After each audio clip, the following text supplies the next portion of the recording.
same. I know antigen type the donor and it's Like, they should give us all something because Because I had my own opinion about that, but I'm not like, there's not the move for it. I didn't know because Paul already done everything. Well, I just put the order type to antigen type or donor. Like, you need to check your donor. That she was asking her about. Like, I had already answered her. Like, I was just saying, I was just kind of like, if you run a panel well, and then he you didn't, I top don't know. the It's different. I don't know what he asked her, like, she was Panel just just like, Yeah, what you're used to put for the further testing would be donor blood has positive reaction to number 4. I wrote that. Yeah, that's what I said. But I don't see it. That's what I said. Yeah. Okay. I was like, am I wrong? All right, y'all ready? I'm gonna ask you. Yes. Probably get- Yes. Ready to go home? Ready to go home. So it's y'all got something going on next week? Spring break, good. Doing a presentation or getting a presentation together for Folsom's class. Huh? Wow, you go get her. You gonna do one? You gonna do the optional one for me? I don't know yet. No, you already have to do 2 of them. What? You have to You do have to- one. We are gonna be in great practice. All you gotta do is You change have to the do one for topic. Folsom and I have to do one for seminar. I'm not doing it. Yeah, Yeah, I I already already have, have like, like 4 reports to do, so. Well, I don't think I got time, man, unless I. I guess can I'm make gonna have to one put of more those points and on it, huh? do- have to So, offer yeah, up like, a bigger. It's gonna have to be a hefty little It's gonna have to be a chunk. bigger So it can chunk. boost my Like 92.1 to a 92.5. I already know. Don't worry. Yeah, I thought so. Okay. All right, fundamentals. We got to do fundamentals of virology today. So this is our combined lecture, two topics in one. We introduced the testing on Wednesday. We're going to do the fundamentals today, and then we'll lead into the families. So each day after today, after spring break, we'll do the families of all the viruses. So we'll cover. That's how we'll group it up in lecture. So it's not too bad. So I know that, viruses get a bad rap, but they should get a bad rap. And as we've lived this year, the way we've had to live it, but they can be useful. And I know you don't believe that, but they can be. And when we think of viruses, plants, some viruses protect the host against other infections if you have a virus. They can also transfer genes among different species, which is not what we were excited about this past year. In biochemical research, we use viruses to insert new genes into cells, so they can be helpful. There are roughly 1.8 million species of viruses. So, we go back to what is a virus, right? What's your definition of a virus? What's the go-to definition, and then do you believe it? So if I ask you to define viruses, how would you define them?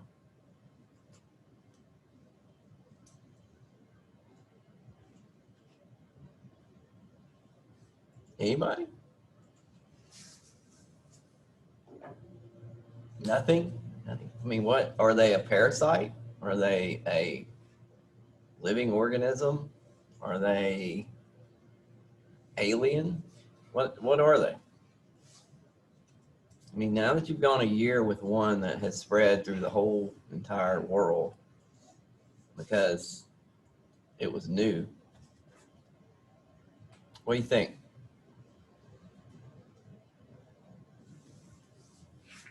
What is the somebody give me the definition. What is the official definition of a virus?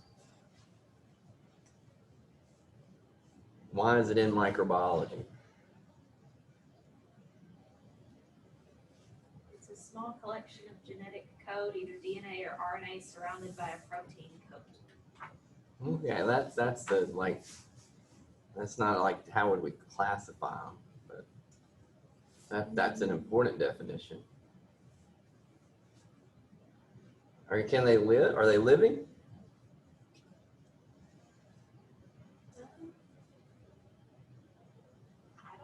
What do they They're need? microscopic parasites, according to the internet. Microscopic parasites. Okay. So they just come into your body and they just hang out? It says it replicates only inside of living cells of an organism. And they can infect plants, animals, microorganisms, bacteria. Right. So if the virus is on your tabletop right now, is it surviving? No. No. It's in the air. Is it going to survive till tomorrow? No. So they have to get inside the cells. And they know what to do once they get inside the cell. Remember, I don't know if we've used this scenario before, but what's your favorite car? Somebody yell it out. Cadence is a Tesla. Tesla. Okay, she's a Tesla person, all right? So let's take the Tesla plant. So who's the worst car? Who has bad experience with a brand of car? Nobody's had a bad experience. You've loved your car, every car you've ever driven. What's considered like the worst car you could buy right now? Like when I was a kid, it was the Pinto, like Ford Pinto. Because they used to catch on fire when they got hit from behind. Ford F-350. The Ford, so your Ford F, you don't like Ford. So, no, I mean, name a car company that would like to be a Tesla. Ford. Ford? Okay. GM. So Ford decides that it wants to be a Tesla, right? So Ford is the virus. So Ford is going to go into the Tesla plant and going to reprogram the Tesla plant so that when the Tesla comes off the line, it looks like a Ford, okay? And everybody's going to think, well, that's a great car. Look at that. Look at it. It's awesome, all right? So that's what viruses do to our cells. They invade the cell. They take over the cell by interjecting their program into our cells, so our cells produce more of them. So that is the definition. That is what they're doing. Okay, so when they come in and they get involved inside a cell, that cell is now under their control. And they make parts for viruses, the new viruses. And those new viruses are then spit out of that cell to go invade more cells, so more cells can make more of them, and that's how they take over. So keep that in mind as you think about Tesla and Ford and how we think about, technology being stolen, right? Not that the viruses are stealing technology, but viruses are reprogramming technology. So they're like hacking in, interjecting viruses, as you want to think of them as computers, right? Interject a little sniblet of code and now your computer won't work, right? But they don't want that. They want that cell to produce more and more of them so they can continue to thrive and survive. So almost 1.8 million species of planet of viruses. Each one is host to untold numbers of unique viruses, but only 3,000 have been identified to date. Viruses are incredibly small, infectious agents which cause disease. We understand that. There are even viruses that infect and destroy bacteria. So that's something new, maybe you hadn't heard about. Viruses which infect bacteria are referred to as bacteriophages, and these are the greatest looking things when you see a picture of them, because they've got this head on them, right? I think every little sci-fi author has seen bacteriophages somehow, some way, as they land on the bacteria and inject some more genome into a bacteria. So we'll see pictures.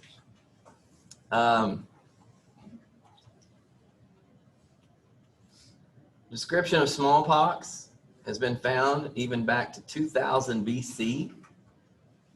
Mummies dating back several centuries show evidence of polio. 1798, Jenner was the first to describe an immunizing procedure to control smallpox. 1884, Pasteur investigated the agent he found was able to produce the disease of rabies. He speculated the agent was too small to be seen by a microscope. Right? And we live in the era now that if I can't see it, I don't believe it, kind of. But it took some smart people that said there's got to be something. Something is being transferred. Something is moving from one to another.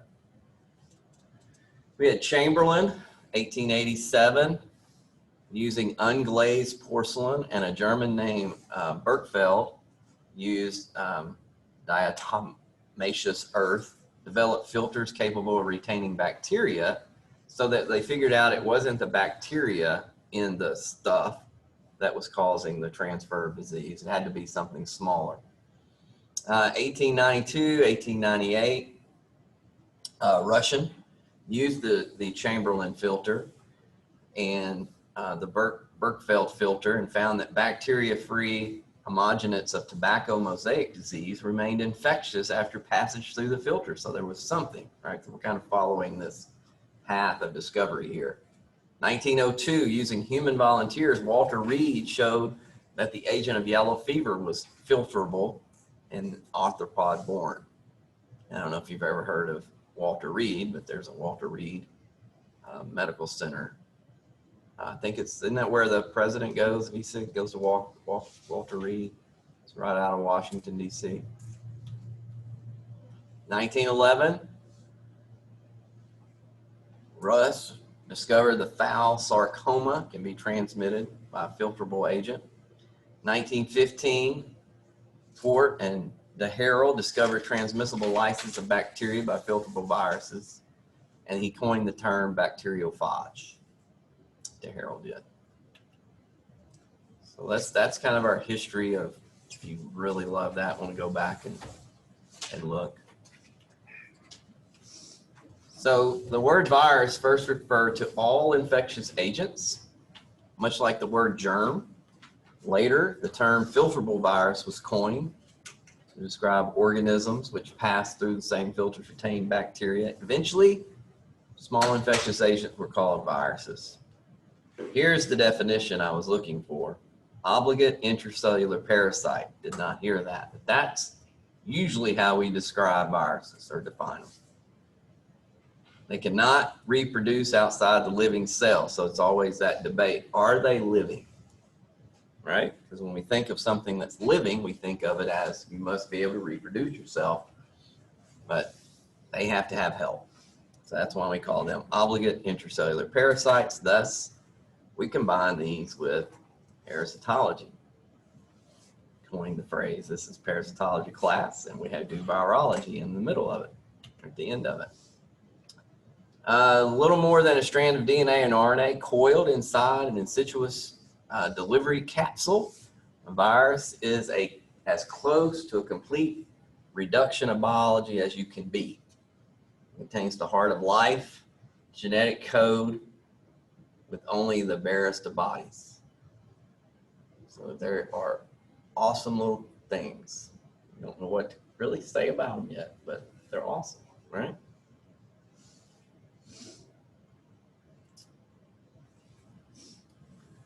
Viral structure, capsid. So we're going to talk about the structure. We're going to see it here and look at it, but these are the structural definitions. Capsid, that's a protein shell, outermost. Capsomer is a protein subunit of the capsid. Protomer is a single polypeptide molecule subunit of the capsomer. Helical viruses have a capsid made of identical protomers. Nucleic acid, they're either going to be DNA or RNA. Their viral genome. And nucleoprotein, nucleic acid core, and capsid. So here is our helical virus. We got protein subunits, and we got this coiled RNA. Here is an icosahedral virus. The adenoviruses.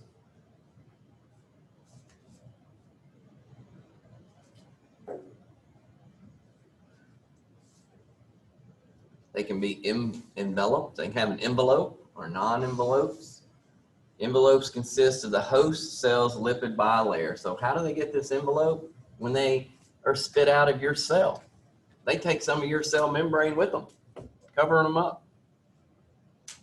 So guess what? Your body now sees your own cell membrane floating around. So we got to have something more than just that for an attack of our immune system, because it's got part of our own immune system with it. I mean, part of our own self identity. So it kind of buds through the host cell, making its way out. For some viruses, enzymes that are not provided by the host cell, but which are required for replication within the host cell, must be contained within the virus. So the virus may have transcriptases, may have protein kinases, has a messenger RNA capping enzyme. So they do have some of this stuff when we think about, well, what do they have? Now, how do they replicate? So the first thing they're going to do is attach to your cell. Then they're going to be absorbed in. And your host cells have specific receptor sites that allow this to happen. So a non-enveloped viruses lack specialized attachment organs and probably have attachment sites all over their surface. If I'm enveloped, if I'm covered, we have glycoprotein spikes that have receptors on the cell, and they kind of hit and stick and attach. Penetration. Viruses generally enter the cell by either fusion with the cell membrane. That's the one that's there if they have an envelope. Or phagocytosis if I'm naked, right? So in fact, we saw that with some of our parasites the first half of the semester, where the phagocytic cell binds them and whoop, takes them in. Uncoating once they're inside. The viral capsid is removed, probably by host cell enzymes because it's trying to attack. And then the nucleic acid is released, and it's unique for each virus species. So here is a diagram. Here is your virus, icosahedral. That's nice, right? As it comes across.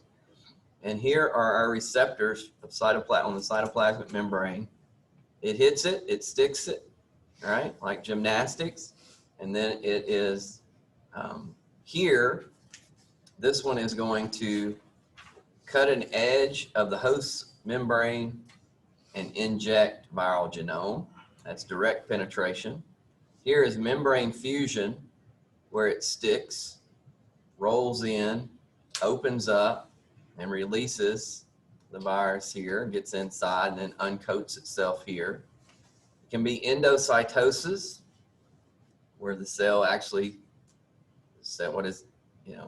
brings it, the whole thing in, and with some of the membrane coating it, right? And then uncoats itself, and there's the uncoating of the capsid again. So some variations on how I'm going to get into your cell. Different viruses do it different ways. So once inside, there's something called the eclipse period, where intracellular synthesis occurs. Visible evidence of viral presence cannot be demonstrated. So it's kind of, setting up shop, getting everything in order. So events transpire at the molecular level only. We can't see that happening. Viral nucleic acids, direct synthesis of enzymes required for further proteins. Viral nucleic acid is duplicated and structural proteins are synthesized, followed by random assembly. Protein synthesis then takes place. All of that to build new viruses. So then we have a maturation where we put those together. In DNA viruses, this occurs and the capsid is assembled, and then insertion of the nucleic acid follows, separate steps. If I'm naked icosahedral viruses, the two steps are almost concurrent, which means they're assembled and injected. For an enveloped RNA viruses, synthesis of the viral RNA clearly precedes the assembly. So all these are different ways that they're putting themselves together inside your cell. And then they got to be released. So the mature virions are released from the host cell either by budding out of the membrane, all right? Just kind of think of it as spitting them out, covered in membrane. or by lysis of the cell to release the naked viruses. So I don't always have to go out of the membrane. Some viruses will go out of the membrane and be covered, and then some will destroy the cell they're in to be released.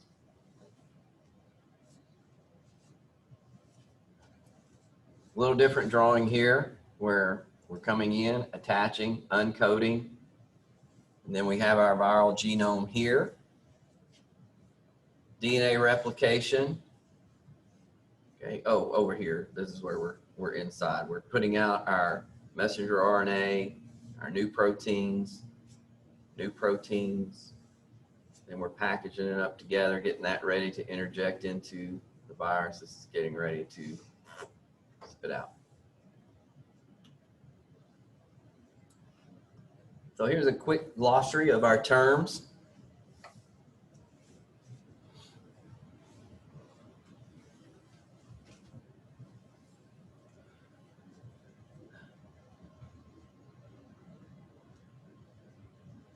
So which one is, what do we know about COVID? What is it? RNA or DNA? See if y'all know this already. RNA. Why do you know it's RNA?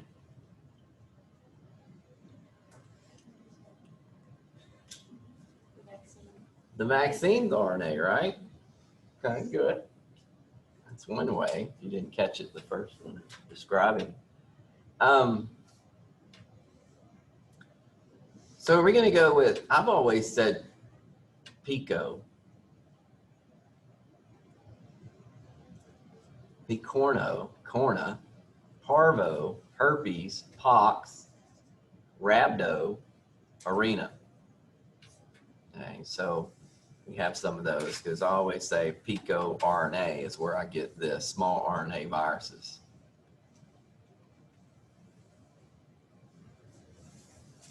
Corona, crown. Do we know a corona? Do y'all know any coronaviruses? Yes. Oh, you do? Good. You've seen a picture of one? You've seen a drawing every day on the news, right? Toga, cloaked in an envelope. Rio is RNA enteric orphan. Calyces, cups. Papova, papilloma, polyoma, vacuolating. Mixo, mucus. Ortho, parainfluenza, retro, reverse transcriptase. So we're going to cover all these, but there's our glossary of the terms. Now you have it. Here's some pictures, right here. I think you've seen better pictures of the coronaviridae. Poxviridae, Adenoviruses, Parvo, Paramixo, Retro, Arena. So we got all these different names and shapes based on the look, size. So a lot of variation. Rhabdo.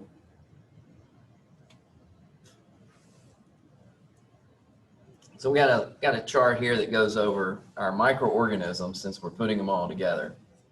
So we have yeast, bacteria, mycoplasma, rickettsia, chlamydia, and viruses. So this kind of sums up, you may or may not can remember all this, but growth in agar or brawl. Yes, we've grown yeast, we've grown bacteria. Rickettsia and chlamydia, we can't. Viruses, we can't. DNA and RNA, we see that.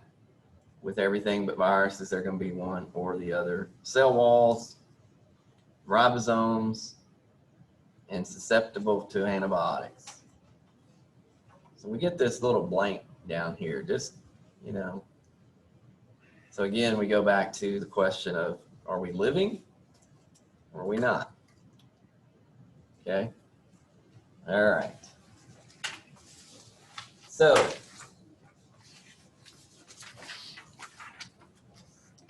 somebody, we got a few minutes. We have a few minutes. Y'all are just glad we had a short lecture today. This is my spring break gift to you, right? So what is, glad there was a test earlier, right? So y'all wouldn't feel like you came all the way in for this. So but let's look at, so who lives in a dorm right now? We have any students that live in a dorm? We have any students that, how many have you been vaccinated?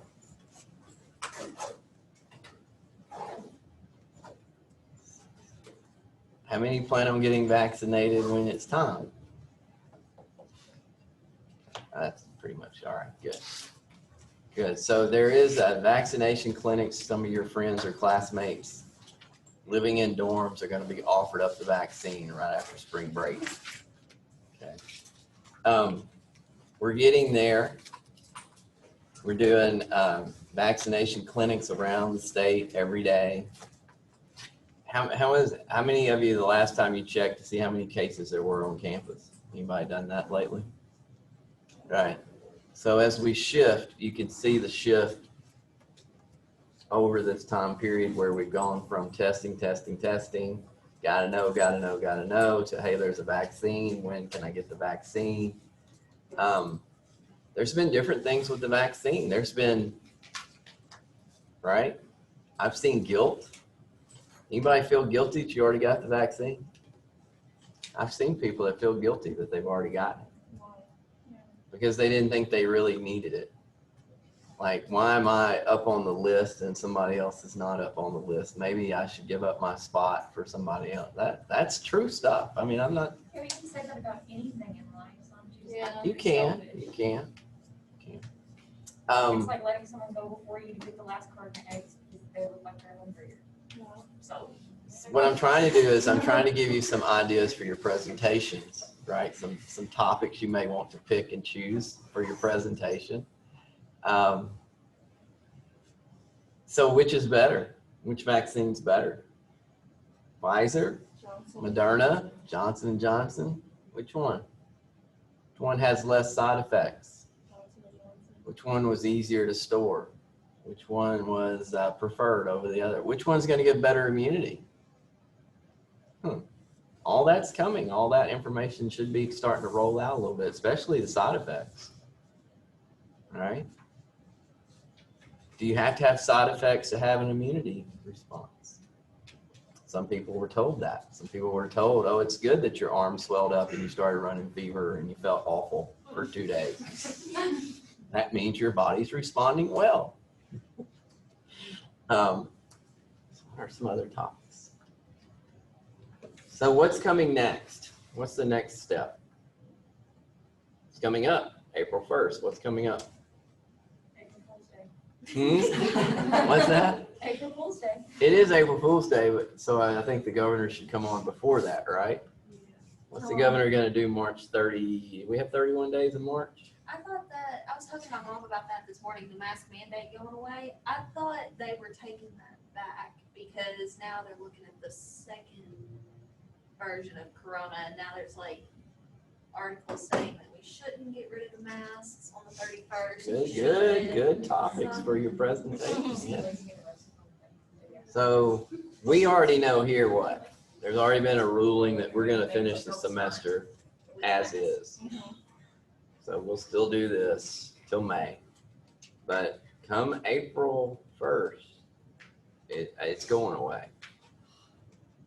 I really think it's going away. I think he gave a warning last month that he's going to hang on for another month, but probably by the end of. Walmart is still going to have. Oh yeah, well there's definitely people that still are wearing them and doing their part, but you can just look at Instagram and see there is very little masking in groups anymore. And we see that every day. So that's one thing. Is it time to take away the mask mandate? Is it time to open everything up? I think they're already scheduling concerts again, and so those are all good things coming. What happens? There's a last question I'll leave with you so y'all can get out of here and go have a break. what happens if, will the numbers ever return to where they've been as far as positives? Could we ever recognize another surge at this point?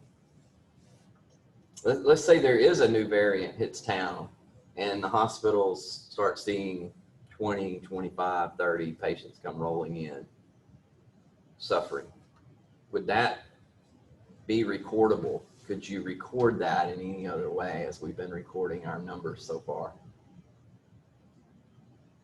Right? There's some that are saying now that one variant is evading the test. Can't test for it.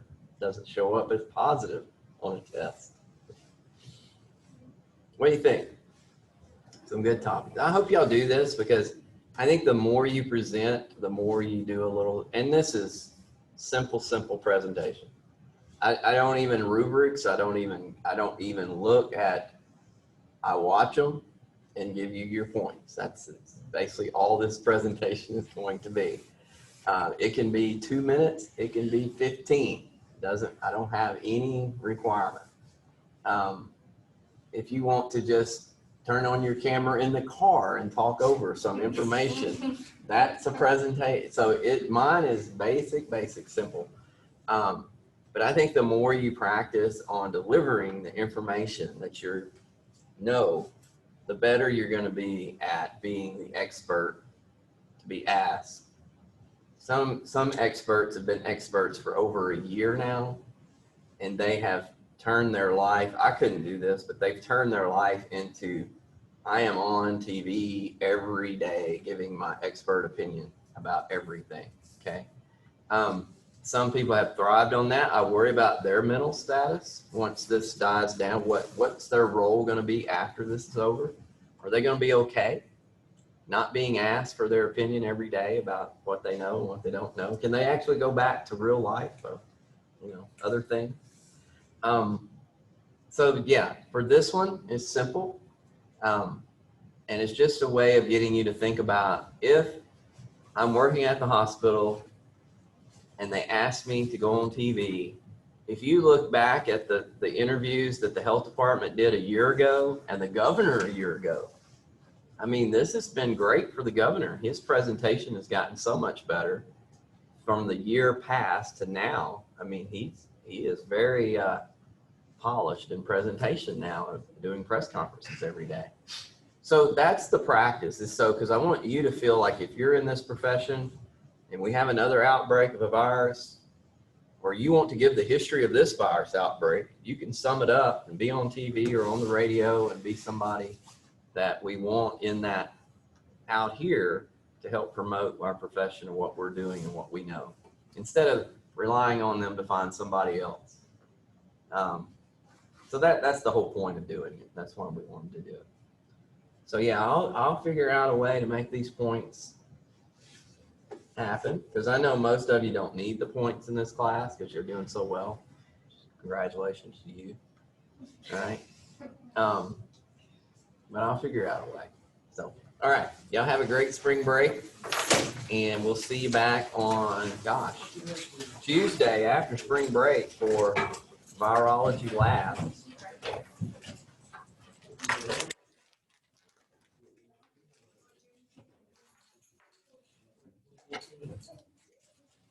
See you later, Zoom.